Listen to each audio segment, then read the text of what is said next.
बोलिए लक्ष्मी नारायण भगवान की जय, गरुड़ भगवान की जय। अभी दूसरे अध्याय में हम लोग जानेंगे कि यम मार्ग में यातना कैसे मिलती है, वैतरणी नदी का कैसा स्वरूप है, यम मार्ग में 16 पुरों में क्रमशः कैसे कैसे जाता है मानव, और वहाँ पर पुत्र आदि के द्वारा दिए गए पिंड को कैसे ग्रहण करता है। इन सारे विषयों में हम लोग इस अध्याय में जानेंगे। अब गरुड़ जी पूछते हैं, पहले टोटल संस्कृत सुना ही देते हैं, पाठ भी पूरा हो जाएगा, फिर हिंदी भी समझा देंगे। गरुड़ उवाच कीदृशोऽयं लोकस्य पन्था भवति दुःखदः तत्र यान्ति यथा पापस्तन्मे कथय केशव। श्री भगवान वाच यम मार्गं महादुःखप्रदं ते कथयाम्यहं मम भक्तोऽपि तत् श्रुत्वा त्वं भविष्यसि कम्पितः। वीक्षय छाया न तत्रास्ति यत्र विश्रमते नरः यस्मिन् मार्गे नाचानाद्यं येन प्राणान् समुद्धरेत्। न जलं दृश्यते क्वापि तृषितोऽतीव देहः पिबेत्। तप्यन्ते द्वादशादित्या प्रलयन्ते यथा खगः। तस्मिन् गच्छति पापात्मा शीतवातेन पीडितः।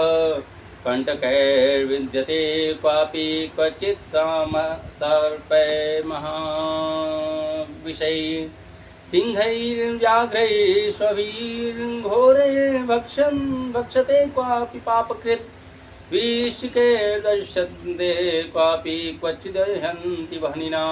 तथा क्वचिन्महाघोरमसीपत्रवनं महत् योजनानां सहस्रे द्वे वैस्तारायामतः स्मृतम्।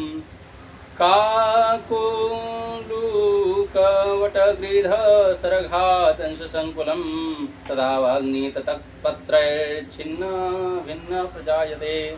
क्वचित् पतत्यन्दुन्दुकूपे विकटात् पर्वतात् क्वचित् गच्छते क्षुरधारासु शङ्कूनामुपरि क्वचित् स्खलत्यन्धे तमसुग्रे जले निपतति क्वचित् क्वचित् पङ्कजलोकाढ्ये क्वचित् सन्तप्तकर्दमे सन्तप्तवालुकाकिरणे ध्याता माता ताम्रमयी क्वचित् क्वचिदङ्गारराशौ च महाधूमाकुले क्वचित् क्वचिदङ्गारवृष्टिश्च शिलावृष्टिसवर्जका रक्तवृष्टि सहस्रवृष्टि क्वचिदुष्टम्नाम्बुवर्षणम् क्षारकर्दमवृष्टिश्च महानिम्नानि च क्वचित् प्ररोहणं क्वापि कन्दरीषु प्रवेशनं गाण्डान्धकारस्तत्रास्ति दुःखारोहशिला क्वचित् पयपूयशोणी पूर्णाश्च विष्ठापूर्णहृदया क्वचित् मार्गमध्ये वहत्युग्रा घोरा वैतरणी नदी सा दृष्ट्वा दुःखदा किं वा यस्या वार्ता भयावहा शतयोजनविस्तीर्णा पूयशोणीतवाहिनी अस्थिन् वृन्द तथा दुर्गा मांसशोणीतकर्दमा अगाधा दुस्तरा पापै केशशैवालदुर्गमा महाग्राह समाकिरणा घोरपक्षी शतैर्वृता आगतं पापिनं दृष्ट्वा ज्वालाधूमशमाकुला क्वथ्यते सा नदी तार्क्ष्यकटहान्तर्घृतं यथा क्रीमिभिः शङ्कुला घोरैः शुचिर्वक्त्रैः समन्ततः वज्रतुण्डैर्महागृहैर्वायसैः परिवारिता शिशुमारैश्च मकरैर्जलाकामस्य कक्षपैः अन्यैर्जलस्तथैर्जीवैश्च पूरिता मांसभेदकैः पातितास्तन् प्रवाहे च क्रन्दन्ति पहुपापिनः हा भ्रात पुत्रवदातेति प्रलपन्ति मुहुर्मुहुः शोधिता पापा पिबन्ति कीलशोणितं सा सरीन्द्रोधिरा पूरं वहन्ति फेनिलं बहु महाघोरातिगर्जन्ति दूनिरीक्षा भयावहा तस्या दर्शनमात्रेण पापासुर्गतचेतनाः बहुवृश्चिकसङ्कीर्णा देविता कृष्णपन्नगैः तन्मध्ये पतितानां च त्राता कोऽपि न विद्यते आवर्त सहस्रे पाताले यान्ति पापिनः क्षणं तिष्ठन्ति पाताले क्षणादूरदुपरिवर्तिनः पापिनां पतनायैव निर्मिता सा नदी खग न पारं दृश्यते तस्या दुस्तरा बहु दुःखदा एवं बहुविधि क्लेशे यं मार्गेति दुःखदे पोषन्तश्च रुदन्तश्च दुःखिता यान्ति पापिनः पाशेन यन्त्रिता केचिन् कृष्यमाणा तथाङ्कुशैः शस्त्राग्रैः पृष्ठतः प्रोतैर्नीयमाना च पापिनः नासाङ्ग्रपाशा कृष्टाश्च कर्णपाशे तथा परे कालपाशे कृष्यमाणा काकैकृष्यास्तथा परे ग्रीवा बाहुषु पादेषु बद्धा पृष्ठे च शृङ्खलैः अयोभार चयं केचिद्वहन्तः पथि यान्ति ते यमदूतैर्महाघोरे ताड्यामाना समुद्रैः वमन्तो रुधिरं वक्त्रा तदेवाश्नन्ति ते पुनः शोचन्तः स्वानिकर्माणि ग्लानिं गच्छन्ति जन्तवः अतीव दुःखसम्पन्ना प्रयान्ति यममन्दिरम् महान् तथापि सव्रजन्मार्गे पुत्रपौत्र इति कुर्वन् हा हेति प्ररुरोदन् नित्यमानोक्तसप्तति वन्दधिः महता पुण्ययोगेन मानुषं जन्म लभ्यते तत्प्राप्य न कृतो धर्म कीदृशं हि मया कृतं मया न दत्तं न हूतं हुताशने तपो न तप्तं त्रिदशा न पूजिता न तीर्थसेवा विहिता विधा न तो देहिन् क्वचिन्निस्तर यतकृतया कृतां न पूजिता विप्रगणा सुरापगा न चाश्रिता सत्पुरुषा न सेविताः परोपकारो न कृतः कदाचन देहिना केचिन्नस्तरः यत्त्वया कृतं जलाशयो नैव क्रेतो हि निर्जले मनुष्यहेतो पशुपक्षिहेतवे गोवी प्रवृत्त्यनर्थकामकारी नान्यपि देहिन् क्वचिन्निस्तरः यत्त्वया कृतं न नित्यदानं न गावाह्निकं कृतं न वेदशास्त्रार्थवच प्रमाणितं श्रुतं पुराणं न च पूजितो ज्ञो देहिना क्वचिन्निस्तरः यत्त्वया कृतं भर्तुर्मया नैव कृतं हितं वचा प्रतिव्रतं नैव कदापि पालितं न गौरवं क्वापि कृतं गुरुचित्तं देहिन् क्वचिन्निस्तरः यत्त्वया कृतं न धर्मोद्धयापतिरेव सेवितो वह्नि प्रवेशो न कृतो मृतैपतौ वैद्यव्यमासाद्य तपो न सेवितं देहिन् क्वचिन्निस्तरः यत्त्वया कृतं मासोपवासेन विभूषोषितं मया चान्द्रायणैर्वा नियमैः सुविस्तरैः नारी शरीरं बहु दुःखभाजनं लब्धं मया पूर्वकृतैर्विकर्मभिः एवं विलप्य बहुशो संस्मरन् पूर्वदैहिकं मानुषत्वं मम कृत इति क्रोशेऽन्तसर्पति दशसप्तदिनान्येको वायुवेगेन गच्छति अष्टादशे दिने तार्क्ष प्रेतः सौम्य प्रव्रजेत् तस्मिन् पुरवरे रम्ये प्रेतानां च गणो महान् पुष्पभद्रा नदी तत्र न्यग्रोध प्रियदर्शनः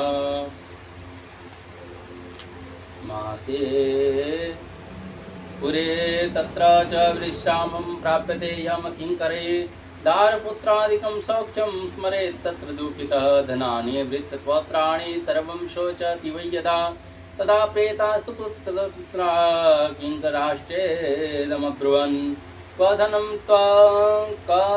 क्व सुतो जाया क्व सुहृत् क्व च बान्धव स्वकर्मोपार्जितं भोक्ता मूढ याहि चिरं प्रति जानासि संबलं बलमद्भागानां नो संबलायसे परलोकपान्थ गन्तव्यमस्ति तव निश्चितमेव तेन मार्गेण तत् यत्र भवतः क्रयविक्रयौ नः आवालक्ष्यातमार्गोऽयं नैवं मर्त्यश्रुतस्त्वया पुराणसम्भवं वाक्यं किं द्विजेभ्योऽपि न श्रुतम् एवं मुक्तस्ततो दूते ताड्यमाना समुद्रैः निपतन्नमुत्पतन् धावन् पाशैराकृष्यति बलात् अत्र दत्तं सुतैं पौत्रैः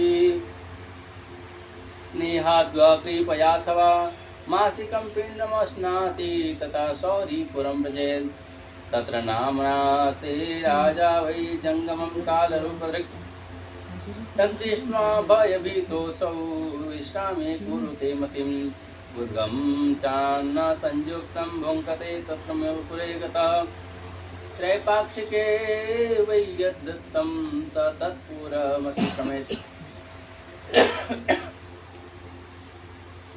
ततो नागेन्द्रभवनं प्रेतो यान्ति त्वरान्तः वनानि तत्र रौद्राणि दृष्ट्वा क्रन्दति दुःखितः निर्घृणेन दृश्यमाणस्तु रुदते न च पुनः पुनः मासद्वयावसाने तु तत्पुरं व्यस्तो व्रजेत् भुक्त्वा पिण्डं जलं तस्त्रं दत्तं यद्बान्धवैरिह कृष्यमाणः पुनः पाशैर्नियते गृहे च किङ्करैः मासे तृतीये सम्प्राप्ते प्राप्य गन्धर्वपत्तनं तृतीयमासिकं पिण्डं तत्र भुक्त्वापसर्पति शैलागमं चतुर्थे च मासी प्राप्नोति वै पुरं पाषाणास्तत्र वर्षन्ति एतस्योपरि भूरिश चतुर्थमासिकं पिण्डं भुक्त्वा किञ्चित् सुखी भवेत् ततो याति पुरं प्रेतः क्रौञ्चं मासेत पञ्चमे हस्तदत्तं तदा भुङ्क्ते प्रेतः क्रौञ्चपुरे स्थितः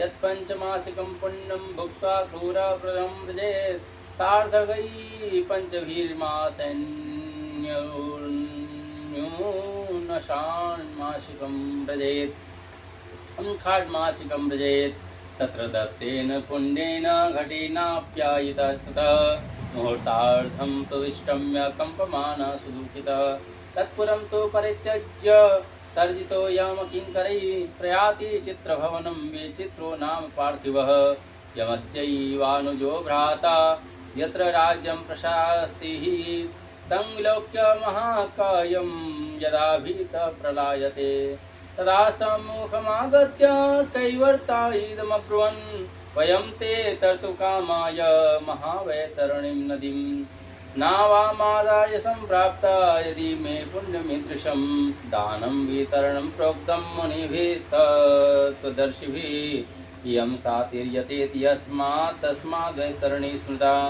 यदि त्वया प्रदत्ता गोस्तदान्नोरुपसर्पति नान्यथेति वचस्तेषां श्रुत्वा हादैव भाषते त्यं दृष्ट्वा क्वथते सा तु तां दृष्ट्वा सोऽतिक्रन्दते अदत्तदानपापात्मा तस्यामिव निमज्जति तन्मुखे कण्टकं दत्त्वा दूतैराकाशसंस्थितैः बहिरीशेन यथा मध्य तथा परं प्रणीयते षाण्मासिकं च यत्पिण्डं तत्र भुक्त्वा प्रसल्पति मार्गे च विलपन् याति बुभुक्षापीडितो हिलम् सप्तमे मासि सम्प्राप्ते पूरं बहवा पदं व्रजेत् तत्र भुङ्क्तवद्दत्तं तत्सप्तमे मासि पत्रगैः तत्पुरं तु प्रतिक्रम्य दुःखदं पौरमृच्छति महादुःखमवाप्नोति के गच्छन् केचरेश्वर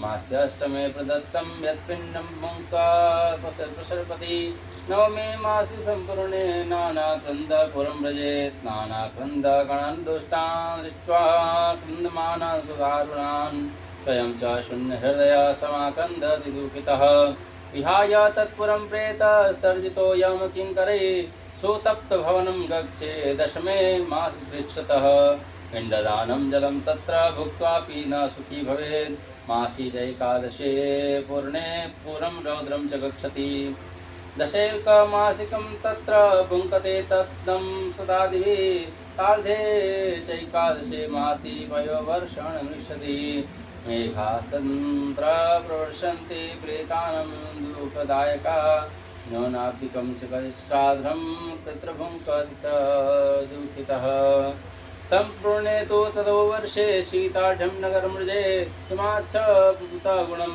तत्र महाशीतं तपत्यपि शीतार्तः चोदितः सोऽपि वीक्षते हि दिशो दश तिष्ठते बान्धव कोऽपि यो मे दुःखं व्यपोहति किङ्करास्ते वदन्त्यत्र क्वचित्ते पुण्यं हितादृशं भुक्त्वा च वार्षिकं पिण्डं धैर्यमालम्बति पुनः तत्संवत्सरस्यान्ते प्रत्यासन्ने यमालये भूभीतिपुरे गत्वा हस्तमात्रं समुत्सृजेत्। अंगुष्ठमात्रो वायुश्च कर्मभोगाय खेचर यातना देहमासाद्य सहनायाम्यै प्रयाति च। और्ध्वदैहि कदादनानि यैर्न तत्तानि काश्यप कष्टेन ते पुरं यान्ति गृहीत्वा दृढबन्धनैः। धर्मराजपुरे सन्ते ततोद्वारान् खेचर यत्रायं दक्षिणद्वार मार्गस्ते परिकीर्तितः। अस्मिन् पथि महाघोरे शूद्रीदृशा श्रमपीडिता तथा यान्ति तथा प्रोक्तं किं भूय श्रोतुमिच्छसि। हरि ओम तत्सत्। बोलिए वृंदावन बिहारी लाल की जय। गरुड़ जी पूछते हैं कि हे केशव, यमलोक का मार्ग किस प्रकार दुखदायी होता है? पापी लोग वहाँ किस प्रकार जाते हैं वह मुझे बताइए। अतः तब भगवान कहते हैं कि हे गरुड़, महान दुख प्रदान करने वाले यम मार्ग के विषय में मैं तुमसे कहता हूँ, ध्यान पूर्वक सुनो। मेरा भक्त होने पर भी तुम उसे सुनकर कांप उठोगे, क्योंकि मने भगवान के कहने का तात्पर्य यह है कि जो मेरा भक्त होता है वो यम मार्ग में जाता ही नहीं है, लेकिन यम मार्ग की यातना सुनने के बाद हे गरुड़, तुम सदैव मेरे पास रहते हो, उसके बावजूद भी तुम सुनकर कांप उठोगे, ऐसा भयावह दुख होता है। तब कह रहे हैं कि वृक्ष में, यम मार्ग में वृक्ष ही नहीं है, और जहाँ प्राणी विश्राम कर सके उस यम मार्ग में अन्न भी नहीं है जिनसे कि वह अपने प्राणों की रक्षा कर सके। हे खग, वहाँ कहीं भी जल भी नहीं है, इसलिए तुम अपनी प्यास भी नहीं बुझा सकते। दूर दूर तक कहीं जल नहीं दिखता है। अत्यंत तृषातुर जीव की पानी पी सके, वहाँ प्रलय काल की भांति 12 सूर्य तपते रहते हैं।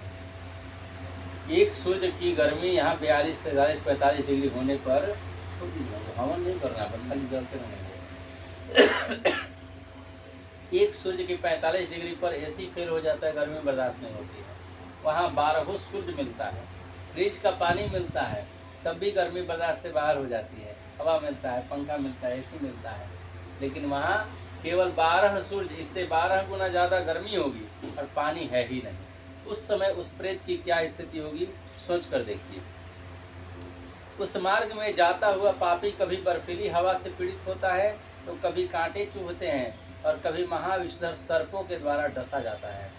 कहीं पापी, कहीं सिंहों, व्याघ्रों और भयंकर कुत्तों द्वारा खाया जाता है, कहीं बिच्छुओं द्वारा डसा जाता है, कहीं उसे आग में जलाया जाता है, और तब कहीं अति भयंकर महान असीपत्रवन नाम का नरक में पहुंच जाता है, जहां 2000 योजन मतलब 12 दूना 24,000 किलोमीटर विस्तार वाला कहा गया है।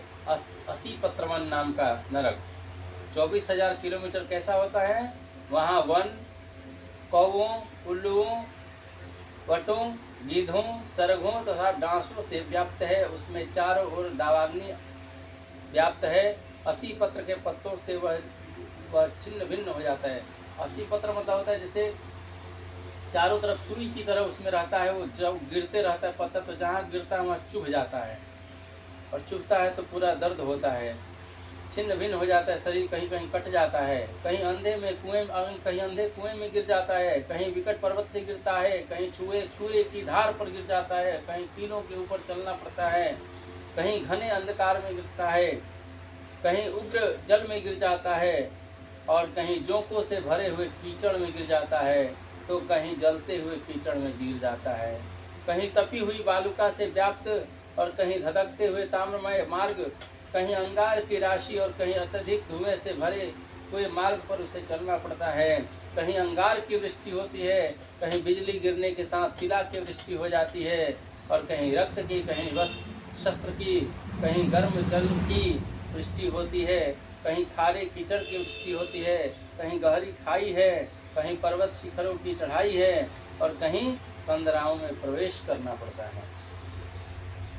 यहाँ रख दीजिएगा, उसका हवा नहीं पहुँचेगा।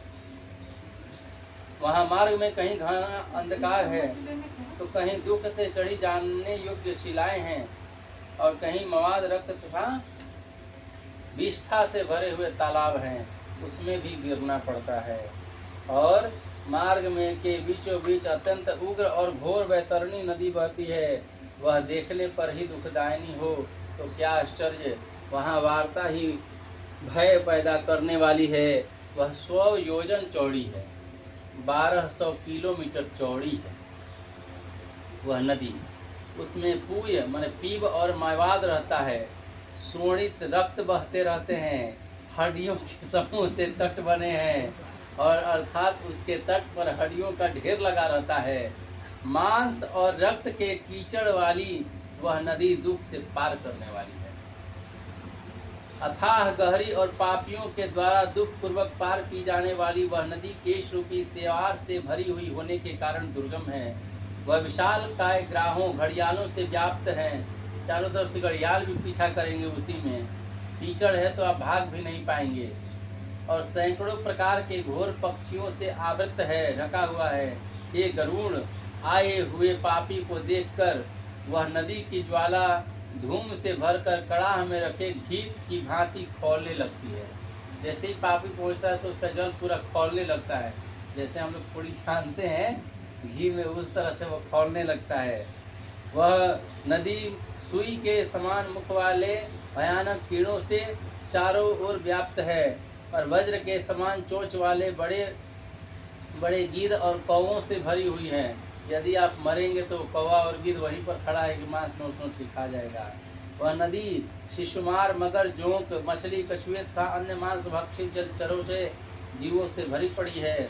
उसके प्रवाह में गिरे हुए बहुत से पापी रोते और चिल्लाते रहते हैं, और अरे हे भाई, हा पुत्र, हा तात, इस प्रकार कहते हुए बार बार विलाप करते रहते हैं कि भूख और प्यास से व्याकुल होकर पापी जीव रक्त का पान करते रहते हैं। क्योंकि जब बहुत जोर से प्यास लगेगा तो पिएगा क्या, जो खून की नदी बह रही वही खून पीना पड़ता है। वही नदी झागपूर्ण रक्त के प्रवाह से व्याप्त महाघोर अत्यंत गर्जना करने वाली, देखने में दुख पैदा करने वाली तथा भयावह है।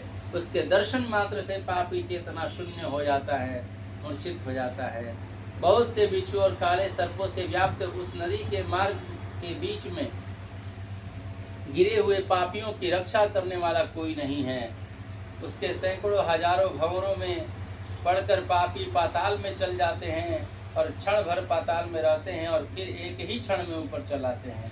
हे खग, वही नदी पापियों के गिरने के लिए ही बनाई गई है। उसका पार नहीं दिखता है क्योंकि 24,000 किलोमीटर लंबा है। पार कैसे करें? जाने के लिए कोई जहाज और नाव भी नहीं, स्टीमर भी नहीं है। वह अत्यंत दुखपूर्वक तरने योग्य और बहुत दुख देने वाली है। इस प्रकार बहुत प्रकार के क्लेशों से व्याप्त अत्यंत दुखद यम मार्ग में रोते चिल्लाते हुए दुखी पापी जाते हैं, और कुछ पापी पास से बंधे होते हैं, कुछ अंकुश में फंसा करके खींचे जाते हैं। जैसे मछली मारने वाला जो बंसी होता है ना, उसी तरह से फंसा करके खींच लिया जाता है उसको, और किसी को पास से ही बांधा हुआ है। और कुछ शास्त्र के अग्रभाग में पीठ में, कुछ शस्त्र के अग्रभाग से पीठ में खोदते हुए ले जाए जाते हैं, चुभा दिया उस भाला की तरह, तब लेके जा रहे हैं उसको। कुछ नाक के अग्रभाग में पास से, और कुछ नाक कान में लगे हुए पास से खींचे जाते हैं। कोई काने को भी खींच रहा है, कुछ काल पास से खींचे जाते हैं, और कुछ पौवों से खींचे जाते हैं। ये पापी गर्दन हाथ पैर में जंजीर से बंधे हुए वह अपनी पीठ पर लोहे के भार को ढोते हुए मार्ग पर चलते हैं। अत्यंत घोर यमदूतों द्वारा मुद्गरों से पीटे जाते हुए वे मुख से रक्त का वमन करने लगते हैं, और वमन करते किए हुए रक्त को पुनः पी जाते हैं। इस प्रकार के अपने दुष्कर्मों को सोचते हुए प्राणी अत्यंत ग्लानि का अनुभव करता है कि हम क्यों इतना बड़ा पाप किए, और अतीव दुखित होकर यमलोक में चले जाते हैं। और उस समय पश्चाताप का भी कोई फल नहीं मिलता है। यहाँ तो है कि जीवित जीते जी यदि अपनी गलती पर पश्चाताप कर ले तो भगवान माफ़ कर देते हैं, लेकिन एक बार नरक में जाने के बाद आप अपने कर्मों का परिणाम का कर्मों के विषय में सोच कर भी, पश्चाताप करके भी कुछ नहीं कर सकते, भोगने के अलावा दूसरा उपाय नहीं है। इस प्रकार यह मार्ग में जाता हुआ वह मंद बुद्धि प्राणी हा पुत्र हा पौत्र इस प्रकार पुत्र और पत्रों को पुकारता है, चिल्लाता है, हाय हाय इस प्रकार विलाप करते हुए पश्चाताप की ज्वाला से जलता रहता है और विचार करता है कि महान पुण्य के संबंध से मनुष्य योनि मुझे प्राप्त हुआ था। भगवान ने बहुत बड़ी कृपा की है कि हम लोगों को मानव शरीर दिया है कि तुम अपने पाप कर्मों से बच करके पुण्य कर्म अर्जित कर सकते हो। और इतना सुंदर मनुष्य योनि प्राप्त करते हुए भी मैंने पाप कर लिया, उसे प्राप्त कर भी मैंने धर्म का आचरण नहीं किया। यह मैंने क्या कर लिया, मैंने दान दिया नहीं, अग्नि में हवन किया नहीं, तपस्या किया नहीं, देवताओं की भी पूजा नहीं की, विधि विधान से तीर्थ की सेवा नहीं की। अतः हे जीव, जो तुमने किया है उसी का फल भोग रहे हो। हे देही, तुमने ब्राह्मणों की पूजा नहीं की, देव नदी गंगा का सहारा नहीं लिया, सत्पुरुषों की सेवा नहीं की, कभी भी दूसरे का उपकार किया नहीं। इसलिए हे जीव, जो तुमने किया है उसी का फल भोगो। बार बार यमदूत याद दिलाते हैं और फिर दंड देते हैं। मनुष्यों और पशु पक्षियों के लिए जलहीन प्रदेशों में जलाशय का निर्माण नहीं किया और ब्राह्मणों गौओं की आजीविका के लिए थोड़ा भी प्रयास नहीं किया। इसीलिए हे देही, तुमने जो किया है उसी से अपना निर्वाह करो। तुमने नित्य दान नहीं किया, गौओं के दैनिक भरण पोषण की व्यवस्था नहीं की, न वेदों और शास्त्रों के वचनों को प्रमाण नहीं माना, सुना नहीं पुराणों को, विद्वानों की पूजा नहीं की। इसलिए हे देही, जो तुमने किया है उसी दुष्कर्म के फल को अब भोगो। नारी जीव भी पश्चाताप करते हुए कहता है कि मैंने पति की हित कर आज्ञा का पालन नहीं किया, पातिव्रत धर्म का कभी पालन नहीं किया और गुरुजनों को गौरवोचित सम्मान नहीं किया। इसलिए हे देहीन, जो तुमने किया है उसी का अब फल भोगो। बार बार याद दिला दिया कर फल भोगवाता है। धर्म की बुद्धि से एकमात्र पति की सेवा नहीं की, पति की मृत्यु हो जाने पर वहनी प्रवेश करके उनका अनुगमन नहीं किया, वैधव्य प्राप्त करके त्यागमय जीवन व्यतीत नहीं किया। इसलिए हे देहीन, जैसा किया उसका अब फल भोगो। मास पर्यंत किए जाने वाले उपवासों से तथा चांद्रायण व्रतों आदि सुविस्तर्ण नियमों के पालन से शरीर को सुखाया नहीं। पूर्व जन्म में किए हुए दुष्कर्मों से बहुत प्रकार के दुखों को प्राप्त करने के लिए नारी शरीर प्राप्त किया था और इस प्रकार बहुत प्रकार का विलाप करके पूर्व देह का स्मरण करते हुए मेरा मानव शरीर, मेरा मानव जन्म कहाँ चला गया, इस प्रकार चिल्लाता हुआ यम मार्ग में चलता है। हे तार्क्ष, 17 दिन तक अकेले वायु वेग से चलते हुए 18वें दिन वह प्रेत सौम्यपुर में पहुंच जाता है और उस रमणीय सौम्यपुर में क्रतों का महान गण रहता है। वहाँ पुष्पभद्रा नाम की नदी होती है जो अत्यंत प्रिय दिखने वाला वटवृक्ष है और उस पूर्व में यमदूतों के द्वारा उसे विश्राम कराया जाता है और वहाँ दुखी होकर वह स्त्री पुत्रों के द्वारा प्राप्त सुखों का स्मरण करता है। वह अपने धन, वृत्त और पौत्र आदि के विषय में जब सोचने लगता है तो वहाँ रहने वाले यम के किंकर उससे इस प्रकार कहते हैं कि धन कहाँ है, पुत्र कहाँ है, पत्नी कहाँ है, मित्र कहाँ है, बंधु बांधव कहाँ है। हे मूढ़ जीव, अपने कर्म उपार्जित फल को यही भोगता है। इसलिए सुदीर्घ काल तक इस मार्ग पर चलो, क्योंकि जीवन भर हम लोग क्या करते हैं, पति के लिए, बेटा के लिए, बेटी के लिए, बांधव के लिए, हित के लिए, कुटुंब के लिए करते रहते हैं और जब अंतिम समय आता है तो कोई आपके साथ नहीं जाता है। जल्दी से दाह संस्कार कर दो, जल्दी से श्राद्ध कर्म कर दो, 3 दिन में पिंड छुड़ा दो और जब समाज को बुला लो, है ना, जितना जल्दी पिंड छूटे। पिंड देता नहीं रहे लगी, लोग पिंड छुड़ाते हैं।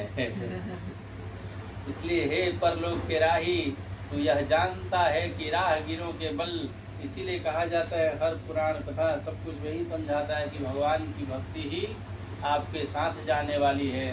जो आपने पुण्य कर्म किया वहीं आपके साथ जाएगा, वहीं आपके नरक के कष्टों से मुक्ति दिलाएगा। और मार्ग तो बालकों को भी विदित रहता है। हे मनुष्य, क्या तुमने इसे सुना नहीं था? क्या तुमने ब्राह्मणों के मुख से पुराणों के वचन नहीं सुने थे?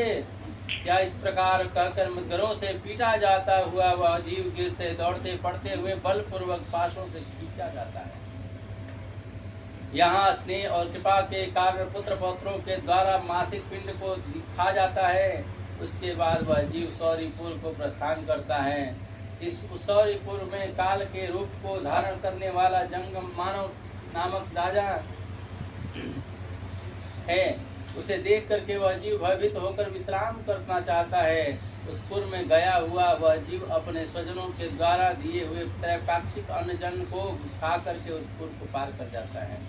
उसके बाद शीघ्रता पूर्वक वह प्रेत नगेंद्र भवन की ओर चला जाता है और वहाँ भयंकर वनों को देख करके दुखी होकर के रोता है। दया रहित दूतों के द्वारा खींचे जाने पर वह बार बार रोता है और 2 मास के अंत में वह दुखी होकर वहाँ चला जाता है। बांधवों के द्वारा जो दिया गया पिंड है वह जल वस्त्र का उपभोग करके यम किंकरों के पास से बार बार खींचकर पुनः आगे ले जाया जाता है। इस प्रकार तीसरे मास में वह गंधर्व नरक को प्राप्त होता है। वहाँ त्रैमासिक पिंड खाकर आगे चलता है। चौथे मास में वह शैलागमपुर में पहुँच जाता है और वहाँ प्रेत के ऊपर बहुत अत्यधिक पत्थरों की बारिश होती है। और चौथे महीने में पिंड को खा करके वह खुद सुखी होता है और उसके बाद 5वें महीने में वह प्रेत पहुँच जाता है। यानी कि जैसे जैसे हम लोग पिंड को देते जाते हैं वैसे उसे सुख पहुँचता है। और जब पिंड नहीं दान किया जाता है तो जीवन पर्यंत हमेशा नरक में ही पड़ा रहता है। अब इसी से अंदाज़ा लगाइए कि जो 3 दिन में पिंड छुड़ाते हैं उन लोगों की क्या दुर्गति होती होगी। उनको पिंड ही नहीं मिला तो क्या हाल होगा उनको। क्रौंचपुर में स्थित वह प्रेत वहाँ बांधवों के द्वारा हाथ से दिए गए 5वें मासिक पिंड को खा करके आगे क्रूरपुर की ओर चलता है। 5.5 मास के बाद उन खड़मासिक पिंड घटदान से तृप्त होकर वह वहाँ आधे मोट तक विश्राम करके यमदूतों के द्वारा डराए हुए जाने पर दुख से कांपता हुआ उस पुर को छोड़ करके चित्रभवन नामक पुर को जाता है। वहाँ जहाँ यम का छोटा भाई विचित्र नाम वाला राज्य राज प्राप्त करता है। वहीं घनघोर जब 12 सूर्यों का तपता हुआ भूखा प्यासा मनुष्य तड़पता है, ये घंट में जल डाल रहे हैं, ये जल उसको प्राप्त होता है। बहुत सारे नास्तिक लोग ये प्रश्न करते हैं कि घंट में यहाँ जल डालेंगे तो उनको वहाँ कैसे मिलेगा। जिस प्रकार से यहाँ पे सूर्य को जल डालते हैं तो वहाँ कैसे मिलता है। उनको कौन समझाए कि समुद्र का पानी धरती पर है और सूर्य खींच करके फिर पुनः धरती को दे देता है और कई गुना करके देता है। उस विशाल शरीर वाले राजा को देख करके वह जीव डर से भागता है। तब सामने आकर कैवर्त उससे यह कहते हैं, धीवर, कि हम इस महावैतरणी नदी को पार करने वाले के लिए नाव लेकर के आए हैं। यदि तुम्हारा इस प्रकार का पुण्य है तो इसमें बैठ सकते हो। बीच बीच में धीवर नाव लेकर के आते हैं कि चलो मैं जल्दी से वैतरणी को पार करा दूँ, लेकिन उसमें बैठने के लिए क्या चाहिए? पुण्य कर्म चाहिए। यदि आप गौदान किए हैं वैतरणी को पार करने में आसान हो जाता है और उतना ज़्यादा नरक आप क्षण भर में ही, जैसे गो के खून को पार करते हैं आदमी एक छलांग में, उसी प्रकार से वैतरणी नदी भी वो व्यक्ति पार कर जाता है जो गाय दान किया। आगे तत्वदर्शी, बीच बीच में मौका मिलता है कि नाव लेकर आया आप ही के पास, बोला कि पुण्य कर्म है तो बैठ जाओ, लेकिन पुण्य कर्म नहीं है तो उसमें बैठने का क्षमता नहीं रहेगा, फिर भुगते रहिए। तत्वदर्शी मुनियों ने दान को ही वितरण कहा है। यह वितरण वैतरणी नदी वितरण के द्वारा ही पार की जाती है। मतलब जितना अधिक दान किए हैं, वितरण किए हैं, उतना जल्दी आप वैतरणी नदी को वहाँ पर पार कर जाते हैं। इसलिए इसको क्या कहा जाता है?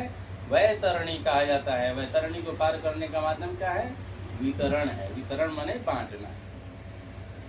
इस जन्म में जितना हम बांट देंगे, वितरण कर देंगे, उतना जल्दी हम वैतरणी को पार करते हैं। यदि तुमने वैतरणी गौ का दान किया हो तो नौका तुम्हारे पास आएगी, अन्यथा नहीं आएगी। उनके ऐसे वचन सुन करके प्रेत हा दई वह ऐसा कहता है। उस प्रेत को देखकर वह नदी और खौलने लगती है और उसे देख करके प्रेत अत्यंत क्रंदन विलाप करने लगता है। जिसने अपने जीवन में कभी दान दिया ही नहीं है, ऐसे पापात्मा उसी वैतरणी में डूबता है और आकाश मार्ग से चलने वाले दूत उसके मुख में कांटा लगाकर बंसी में मछली की भांति उसे पकड़ देते हैं, जैसे मछली खींच दी जाती है। वहाँ खाटमासिक पिंड खा करके वह अत्यधिक भूख से पीड़ित होकर विलाप करता हुआ आगे के रास्ते में चलता है। 7वें मास में वह प्रहलादपुर को चला जाता है और वहाँ अपने पुत्रों के दिए हुए सप्तम मासिक आकाश पूरा पर्दवा लग गया है तो हवा रुक गई है, बंद कर दीजिए, पंखे बंद कर दीजिए। इस प्रकार वहाँ अपने पुत्रों के द्वारा दिए हुए सप्तम मासिक पिंड को खाता है और हे पक्षीराज उस पूर्व को पार करके वह दुखद नामक पूर्व को चला जाता है। आकाश मार्ग से क्या आवाज कर रहा है? मोटर जनरेटर चल रहा है। अच्छा। आकाश मार्ग से जाता हुआ वह महान दुख को प्राप्त करता है। 8वें माह में दिए हुए पिंड को खाकर आगे बढ़ता है। 9वां मास पूर्ण होने पर नाना क्रंदपुर को प्राप्त होता है। वहाँ क्रंदन करते हुए अनेक भयावह क्रंद गणों को देख करके स्वयं शून्य हृदय वाला वह जीव दुखी होकर के आक्रंदन करने लगता है और उस पूर्व को छोड़कर वह यमदूतों के द्वारा भयभीत किया जाता हुआ 10वें महीने में अत्यंत कठिनाई से सुतप्त भवन नाम के नगर में चला जाता है। वहाँ पुत्र आदि से पिंडदान और जलांजलि प्राप्त करके भी सुखी नहीं होता। 11वां मास पूरा होने पर वह रौद्रपुर के नरक को जाता है। वहाँ पुत्र आदि के द्वारा दिए हुए 11 मासिक पिंड को वहाँ खाता है। 11.5 माह बीतने पर वह जीव पयोवर्षण नाम के नगर में पहुँचता है और वहाँ प्रेतों को दुख देने पर मेघ घनघोर वर्षा करते हैं और वहाँ पर दुखी वह प्रेत उनाप्तिक साध को खाता है। यह सब बात आपके आगे जीवन में अभी करने वाले 10 दिन के अंदर सब आएगा, तो अभी आप सुन लीजिए, वहाँ प्रैक्टिकल करके भी बताएंगे। फिर इसके बाद वर्ष पूरा होने पर जीव शीताढ्य नाम के नगर को प्राप्त करता है। वहाँ हिम से भी 100 गुनी अधिक महान ठंड पड़ती है और शीत से दुखी व क्षुधित वह जीव 10 दिशाओं में देखता है और शायद कहीं कोई हमारा बंधु बांधव दिख जाए जो मेरे दुख को दूर कर सके। तब यम के दूत कहते हैं, तुम्हारा ऐसा पुण्य कहाँ है? फिर वार्षिक पिंड को खा करके वह धैर्य धारण करता है। उसके बाद वर्ष के अंत में यमपुर के निकट पहुंचने पर वह प्रेत बहुभीति पूर्व में जा करके हाथ भर माप के अपने शरीर को छोड़ देता है।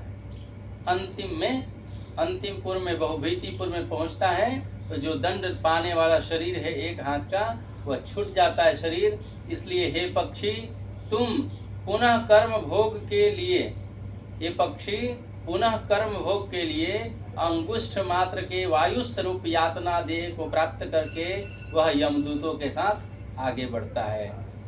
हे कश्यपात्मज, जिन्होंने अर्धदेहिक मरणकालिक दान नहीं दिए हैं, वे यमदूतों के द्वारा दृढ़ बंधनों से बंधे हुए अत्यंत कष्ट से यमपुर को चले जाते हैं। हे आकाशगामी, धर्मराजपुर में 4 द्वार हैं, जिनमें से दक्षिण द्वार के मार्ग में तुमसे मैंने वर्णन कर दिया है।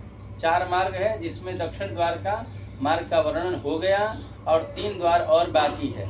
इस महान भयंकर मार्ग में भूख प्यास और श्रम से दुखी जीव जिस प्रकार जाते हैं वह सब मैंने बता दिया।